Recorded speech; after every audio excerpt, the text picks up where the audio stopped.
the end of this video, I'm going to share a fact about factors that I find absolutely fascinating, and I'm hoping somebody can explain it to me because I can't get my head around it. However, the more important thing at the moment is just to be able to know what factors are, because kids from 9 to 11 will need to understand the meaning of factors and how to find the factors of numbers. You probably already know what they are. They are the numbers that fit into other numbers. So for example, the number 24 has several factors. Which numbers fit perfectly into 24? Which whole numbers fit into 24? 12 fits into 24, so 12 is a factor of 24. So a method that I've always used for finding the factors of numbers is called the factor bug. It doesn't have to be called the factor bug. It's usually because you'll draw a circle, put the number that you're trying to find the factors of in that circle, and then the legs that come out of that circle will be the factors, and in the end it ends up looking like a bug. So we'll use a very small number to start off with. We'll take the number 8. Which numbers fit into 8?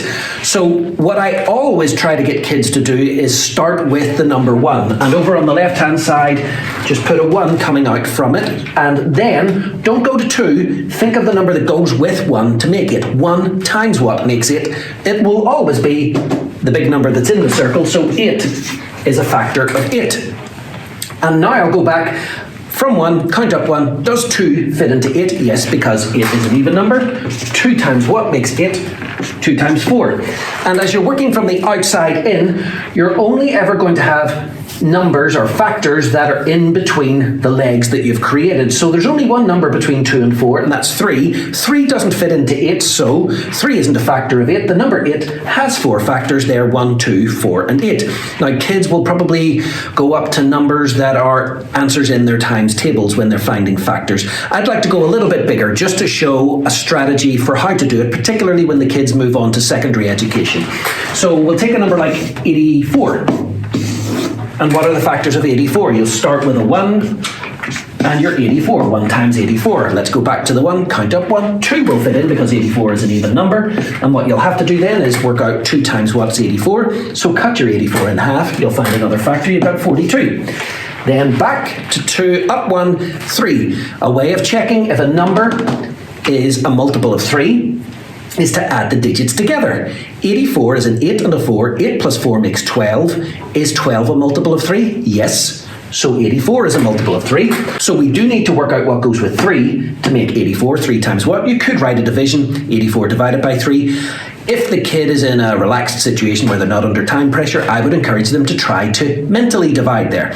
And one method could be, let's think of a huge number or a pretty big number that 3 does fit into, that we know that 3 fits into. The biggest one that I can think of is 60. Now, of course, you could probably think of more, but I like to go to round numbers. So 60, that's 3 times 20.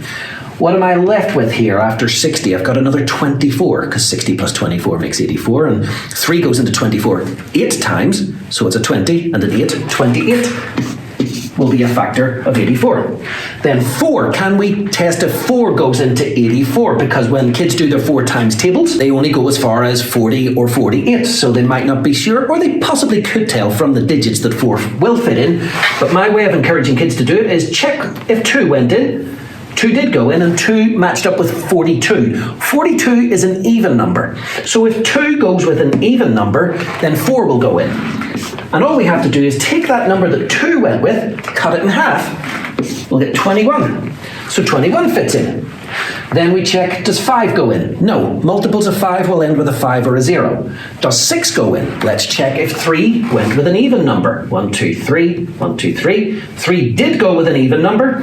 So double your 3 to get a 6, cut the 28 in half to get a 14. And you can tell we're eliminating a lot of the factors of 84, because now the only factors that are left, if there are any, will be between 6 and 14.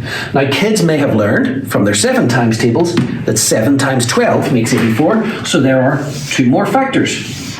7 and 12. 7 times 12. Does 8 go in? Kids could probably work out that it won't, because 8 times 10 is 80, and then the next multiple of 8 is 88. So 84 is not a multiple of 8. 8 will not be a factor of 84. Will 9 fit in?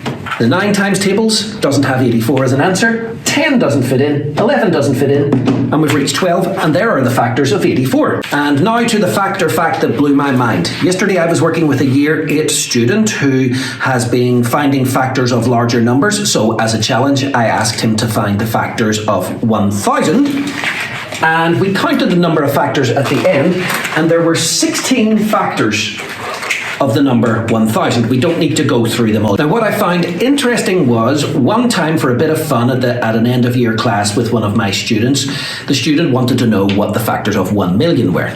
And we counted a number of factors of 1 million at the end, and there were 49 factors. So there's the number 1 million there. There were 49 factors. So I spotted that the number of factors of 1000 and the number of factors of 1 million were square numbers.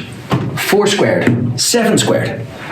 So, how many factors are there of the number 1? Well, the only factor of the number 1 is 1. That's why 1 is not a prime number. A prime number has to have 2 factors, 1 and something else. So there's only 1 factor for the number 1. And then for 10, there are 4 factors. There's 1, 2, 5, and 10. So that's 4 factors altogether. For the number 100, there are 9 factors. The factors of 100 are 1 and 2, 4, and 5, 10, then 20, 25, 50, and 100. 1, 2, 3, 4, 5, 6, 7, 8, 9. 9 factors. And so, 1 squared, 2 squared, 3 squared, 4 squared. 10,000 does have 25 factors. 100,000 has 36 factors. 1 million, as I said, has 49 factors. So that's 1 times 1, 2 times 2, 3 times 3, 4 times 4, 5 times 5, 6 times 6, 7 times 7, 8 times 8 is 64. 9 times 9 is 81. And just to check it out, yesterday I Googled the factors of 1 billion, and there were 100 factors of a billion. I don't know why.